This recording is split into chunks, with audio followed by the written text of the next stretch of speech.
Hi mga sisilab. So, bali bumili ako sa Shopee ng refillable ballpen. Worth 38 pesos, 50 pesos na siya. So, kung mapapatak na wala pang 2 pisong isa. Okay? So, bata ko muna ng ballpen. Kasi mahal ng ballpen ngayon, di ba? Since yung isang ballpen, 15 pesos. Tapos kung may estudyante ka, pabilis sila gumamit ng ballpen. Mabilis mawala ng tinta. Worst case scenario pa, nawawala na rin yung ballpen nila. Ito, meron akong empty na ballpen. Walang laman. Okay. Tapos, ito yung gagamitin natin.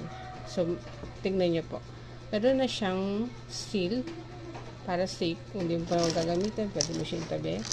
Seal, yan. Pwede siya safe. Aalisin natin yung takip niya. Nasusulatan natin kung gumagana ba talaga siya. Tignan natin. Okay. See, gumagana siya, mga kasisilabs. Gumagana siya. Lagay na natin yung ating ballpen. Diba mas tipid?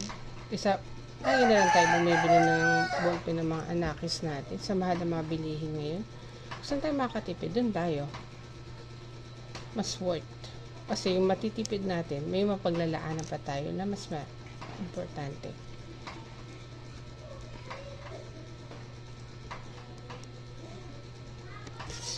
Ito na yan. Kinabit ko na po siya.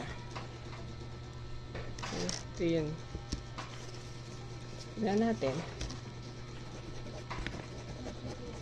Ganda pa rin ang sulat niya. Para hindi refillable na ballpen. So, ipunin nyo na yung mga basyo. Kasi may mga ballpen mismo, talinghado. So, kung gusto nyo ito, gano'n na siya karami. 38 pesos, mga CC. 50 pieces na yan.